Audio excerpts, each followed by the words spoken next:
smart. All right. Yeah, y'all smart. Okay. Appreciate you, J3. You said we What's good? up? Bet. Pastor, Action. No, glad to have you. Of course, this is just an opportunity for us to get to know you on a more personal level outside of your work in the ministry. So again, thank you for this time, of course. To open up, we'd love for you to just let us know what you got going on in your life lately. It's football season. It's football season. Yes, sir.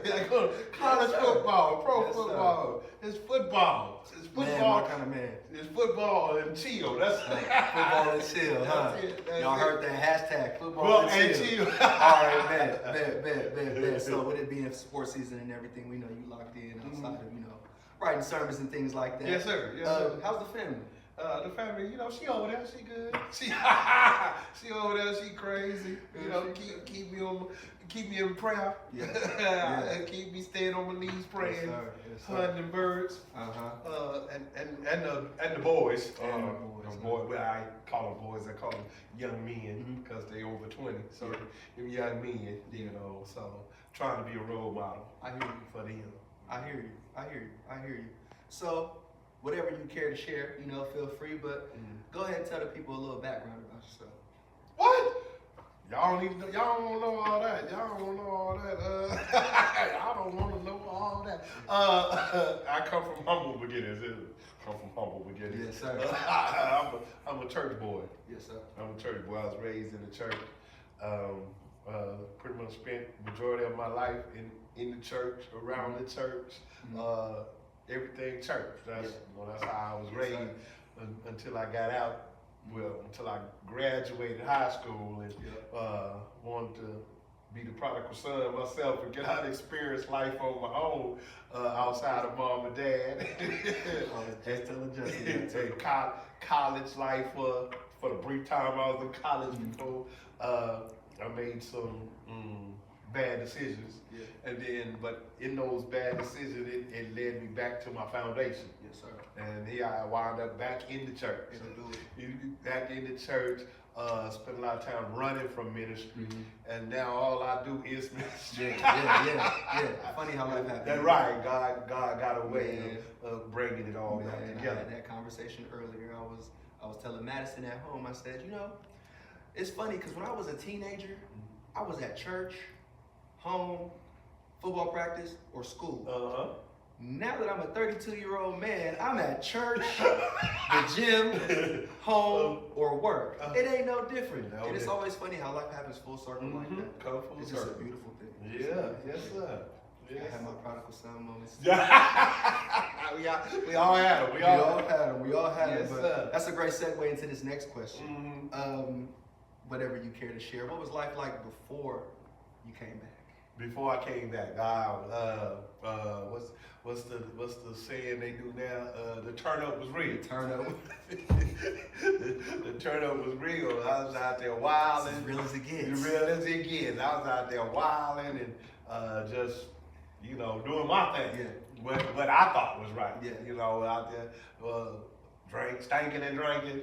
Partying, living it up, so to speak, and trying to avoid all responsibility. I've been avoiding all responsibility, just having fun with life until, like I said, once again, things happen, situations happen, and then all of a sudden I wind up back at my foundation. Regrounding. Yes, right. sir. Yes, sir. Yes, sir. So that regrounding experience, what was it like? When experiencing the true power of the Lord for yourself in that moment? Boy, I was in my wilding time. I was driving. What they call it? I was riding dirty. I ain't have a license or nothing, but I was out riding, doing my thing and everything. And I actually had a DUI at one point. Got DUI at one point. Yeah, and it was I want to say it was in 2000, 2002, 2003. On my way to Reno, because I used to bet on football games, and me and my boy was going to Reno and flying, trying to be there to get your picks in for 9 o'clock. You know, you got to get them in for the kickoff. I was in there and flying, coming, and got to Nevada City, and the cop pulled me over. Cop will say, I caught you. We've been clocking you since down the pass. I was like, boy, I must have been flying off. And so, yeah, got arrested because I actually had a warrant for the DUI that I had here in Sacramento. And they actually kept me in jail. They took my car, because like I said, I didn't have a license. They took my car. My friend wound up having to catch the Greyhound and come back home because we was that far out. And they took my car, took me to jail, and I was sitting in a Nevada County jail for, I want to say 5 days. And then for 5 days, and that when you say that light bulb moment come on, light bulb moment, I was like, all right, Lord, I can't go nowhere now. I can't go nowhere now. I don't see no way out of this. I can't go nowhere now. You got a captive audience. And I was like, Lord, if you get me out of this, I'm not running no more. And a couple of days later, went to see the judge, and the judge said, well, Sacramento don't want to extradite you. You know what I'm saying? So like I said, it's in there 5 days.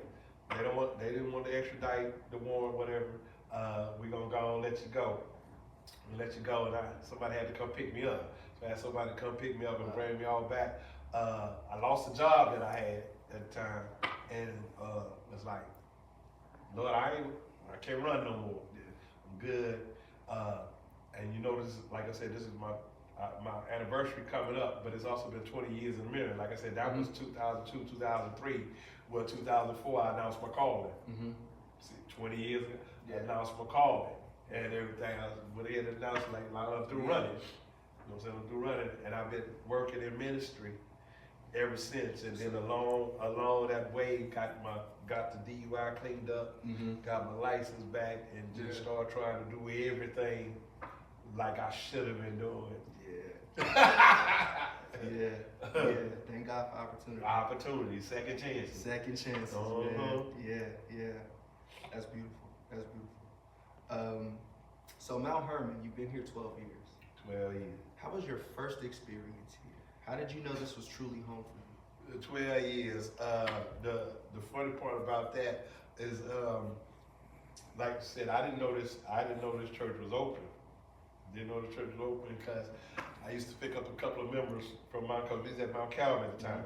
Used to pick up a couple of members across the street to go to Sunday school at Mount Calvary every Sunday. And every Sunday is like the gate they had at the time was closed. Like it was closed. I never really seen no cars over here. And so we'd go to Mount Calvary for Sunday school and then service, and then service was out. I bring them home. And like, ain't nobody here. So I was like, I didn't even know this church was open until one of the members from Mount Calvary, who happened to be deacons, became Deacon Wood. And they said, Deacon, if y'all still looking for a pastor, we want you to hear one of the young preachers from Mount Calvary. And they invited me to come over here to preach. And I actually came over here to preach one Sunday. And I was like, Lord, I don't know what you're doing, but okay, you know, I'm just gonna preach. And I just preached, and then all of a sudden, they invited me to come preach again and bring a resume. And I was like, okay, all right, you know. So I was praying and preached another sermon, this, that, and other, and then it was like after that one sermon, the second sermon, Deacon Ward just like, I don't know, but I think that's gonna be my next pastor. And I ain't think nothing of it because I hadn't been through the process or nothing. Because I was actually still in seminary at the time. I was still doing seminary. And then the job I was working had me go out to Indiana to set up another one of the companies. Set up a company out there. And while I was out there setting up, I got a call from here. And they offered me the pastoral position. And I was like, well, praise God. Praise God. But hey, yeah, like I said, I told God I wasn't running no more. Like, and if this is what God wants, then yeah. All right. And then so I been here ever since, and it actually didn't become home to, if we being honest, it didn't actually become home till had a situation in the midst of the early pastoralship. Had a situation, and I got caught up into something, and had to come back that next Sunday. Mm-hmm. That Sunday after getting caught up, had to come back next Sunday. Mind you, I had called Pastor Wide, Mm-hmm. who was my pastor at the time. I called Pastor Wide, told Pastor Wide, man, Pastor Wide, I messed up. I need you to come preach for me, because I didn't feel like and Pastor Wide actually blessed me by telling me, no, son, I'm not going to come preach for you, but here's what we're going to do. And he said, you need to stand up there. You need to stand up there. Them people, God put you over, they need to hear from you. And after crying and cussing, when I hung up from him, the Spirit like had to calm me down and was like, then go preach. And that was one of the hardest sermons I ever had to do. And then when the sermon was over and church was over, it's like the people, we got you, Pastor. Mm-hmm. And wow. Yeah. We said we forgive you. Mm-hmm. You our pastor, we forgive you. That's when it felt like home. That's beautiful. That's when it felt like home. That's deep too. This is the truth. That's deep. So, That's deep. up. 'Cause we all know how quick the church is to run somebody out. Right. That's deep. That's deep. That's deep. Wow. Okay. I've been here 7 of your 12 years. I've seen the food ministry. I've seen the youth and young adults ministry. I've seen a lot of things that have blossomed since you've come here. What are your goals or plans for the next year? What do you think God has in store? The next year, I don't know. For some reason, I see us not being a black church, so to speak. You see what I mean? I hear you. And I thought it was rather interesting today. We had a couple different races. Yeah. And Lord, so I want to be the church that God wants. Yeah. In spite of your color, it needs to be about me. Mm-hmm. All about me. All them other denominational traditions and this, that, and other. It needs to be about me. And so I was like, I feel when I got the call from Pastor Nathaniel Jones II, and he said, Pastor, I want to partner with you because he said my ministry is really outreach ministry. We don't have a building. We do outreach ministry, and he's been doing it in Napa and all these other areas. And him and his wife live in Elk Grove. Yeah. And he said he'd been praying and talking to the Lord, and the Lord told him it's time for you to stay home and do this ministry here. And he said my name popped in his spirit because of the way my wife and I supported his family when his dad was passing. And he was like, and he said he saw it, not on social media. He saw it because you and your wife was there with my family every day as my father was transitioning. And he's like, I've never seen love like that, support like that, outside of the public eye. And I was like, your dad was my friend. I call you my friend in good times, in bad times. Your dad was my friend. Your family has been my family for the majority time I've been pastoring. Matter of fact, I met them before I started pastoring. Because we used to do revivals with St. Stephen's AME Church because I was working with Pastor Meredith. And I became friends with them doing that revival. Okay. And so I've been friends with the Jones family for longer than 12 years. You see what I mean? And so that was my friend. And I had just really met Pastor Jones' son, Nate, the one who called me, right then and there. That's my first time ever meeting him. And so, and he's like, man, I saw it. I felt it. I felt the genuine love from you in a way. And he's like, I want to do this outreach ministry, the tent revival that we're talking about is coming on. Yeah. Want to do the tent revival. And once we get people saved and get them, you know, come to Jesus, they need a place to go to be discipled. And he said, I want to send them to your church. And I was like, because I watched his, God working, man. God working, because I watched his ministry online Yeah. ever since. And matter of fact, they just had one in San Francisco last weekend. And it was a 24-hour revival. And just to watch that, I watched that whole thing. And just to watch it and see, I mean, it was Africans, Mm-hmm. it's Indians, white people, Mm-hmm. black people,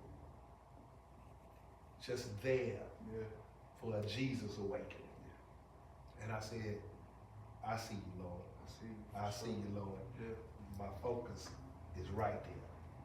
You know what I'm saying? No matter your color, no matter what you've been through, it's all about Jesus. And then for y'all to sing that song today, it's all about, you know what I'm saying? How it all just come together. It's all confirmation. It's all confirmation. Yeah, man. Coincidence is one of the things I don't believe in for sure. Mm-hmm. It's always confirmation from God. Yes, sir. That's all it is. Yes, it. So speaking about those moves and where we're going, there's a certain level of expectation that you may hold for the ministry. So starting with your associate pastors, what is your expectation of them going forward? I won't even just limit it to the associate pastors. I just want to encompass all the leaders. Okay. All the leaders, because it's funny you said that, because God told Rebecca to write the vision and make it plain. And it don't say after you make it plain that you read it and you run with it. Yeah. So It says you Yes, sir. make it plain that when they read it, they can run with it. Yes, sir. So my focus is like, let me see if I can make it plain enough. And then you grab hold to it, and I want the leaders to run with it. That's absolutely. Because my focus is, I want to bring intercessory prayer to have before worship service. But then that would require all my leaders to have to be on time. Yeah. You see what I mean? Because you want to have, allow the spirit to move. So you want to have intercessory prayer like say 9:45. So that's give you at least 15 minutes. And if the spirit is so high moving in, it should just lead you into worship. You see what I mean? Yes, sir. And all the leaders will be here. Mm-hmm. You know what I'm saying? Because pastor can't really focus on the rest of the church members being on time when I can't get the leaders. Yeah. You see what I mean? That's it. So I want the leaders to lead by example. Absolutely. Right? And then once they lead by example, then we can move the focus on to the rest of the body. So like, look, this is what we trying to do. You know what I'm saying? We trying to start on time. Yep. Because I mean, you make it to work on time. Mm-hmm. You beat face to make it to work on time. Man, come on, I see so many people driving to work, put makeup on in the car because they trying to be on time. Yeah. Why we they have the same focus when it comes Yeah. to ministry? Yeah. So that's be my focus to help. Let's start. Let me make the vision plain enough Yes, sir. so we can all get it. And then once we get it, to watch people run with it. Mm-hmm. Run with it and just do it. And then we'll get to the point where I don't even have to ask pastor if we can do this for ministry because it's part of the vision. Part of the vision. Hey. And if it's part of the vision, pastor don't go with it. Because he wrote the vision, and God gave him the vision, he wrote it down and made it plain. Yeah. He said, man, I'm just following the vision. There you go. That's it. That's it. That's it. That covers the next couple topics because, of course, you generalize the ministry leaders, so that encompasses the pastors, the deacons, even the members. Even you the know members. What I'm saying? Even the Because members. ultimately, the members got to run with it too, not Right. just the- Right. Definitely appreciate you that. So for pastors who may be new to their ministry, even young ministers, what would you say to them? Be prepared to be lonely. Be prepared to be lonely, because when it comes to ministry, folks like to do ministry when they're being seen. Yeah. You know what I'm saying? They want to do it for the limelight. and other. But real ministry is actually not in the spotlight. Yeah. It's dirty. You know what I mean? It's dirty, it's grimy. You gotta get out there, you gotta get dirty, because according to the Bible, ministry is about sacrifice. It is. You have to sacrifice. Matter of fact, even worship is a sacrifice, because the Bible calls it the sacrifice of worship. It's a sacrifice. And if you're gonna be a ministry, part of your life gonna be sacrifice. That's it. Part of your life gonna be, a lot of your life Mm-hmm. gonna be sacrificed. And I can speak from experience that, I mean, I lost a family. Yeah. You know what I'm saying? Yeah. Because the family wasn't prepared to go with me That's it. and see the sacrifice. Mm-hmm.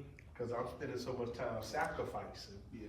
and they felt neglected. And part of that was my fault.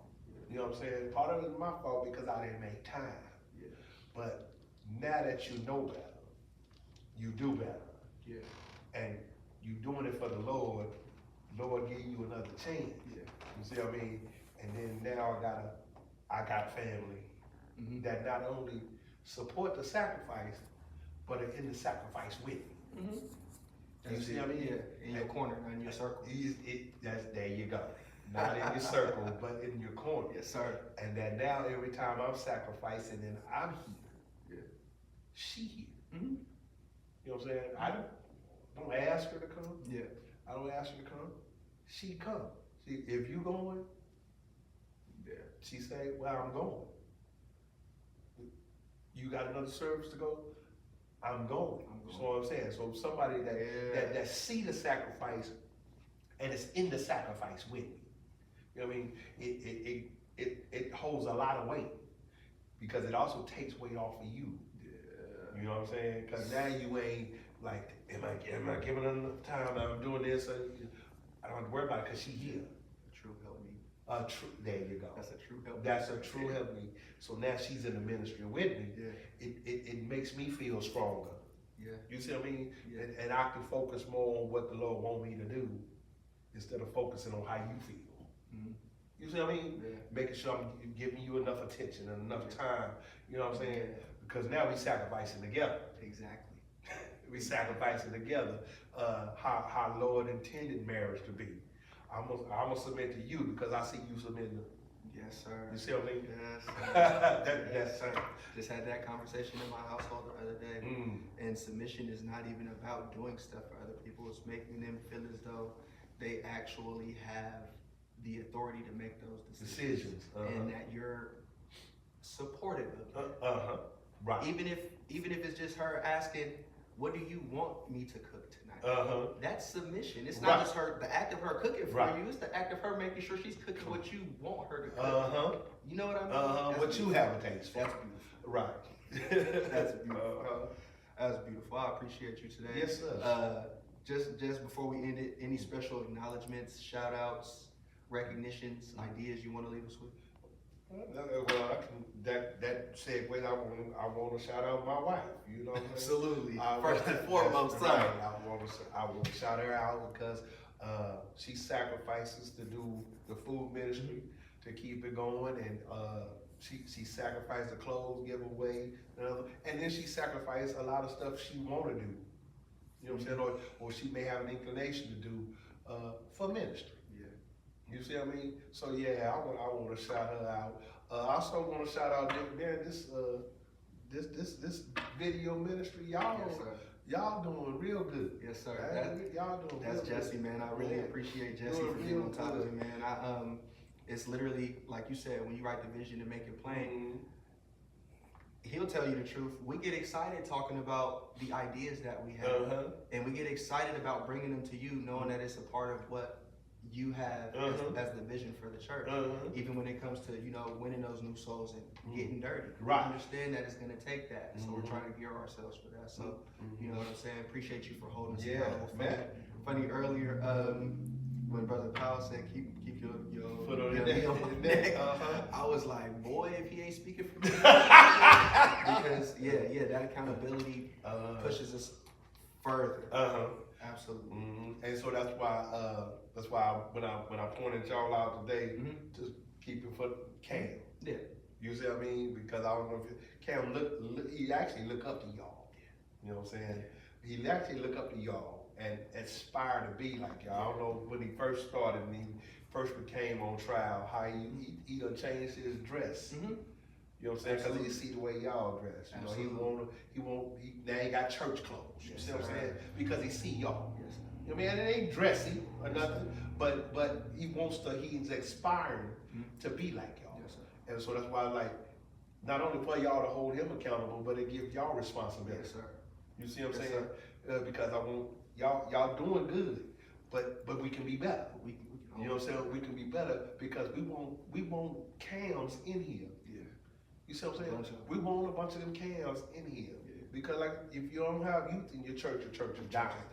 So we trying to get more youth in here, and once we get them in here, we need to be we gonna be consistent. Yeah. You know what I'm saying? We gonna just have we're celebrating worship when worship is over. Mm-hmm. Part of the ministry is also how you doing. Yes, sir. What you doing? Yeah. Why you doing? Yes, sir.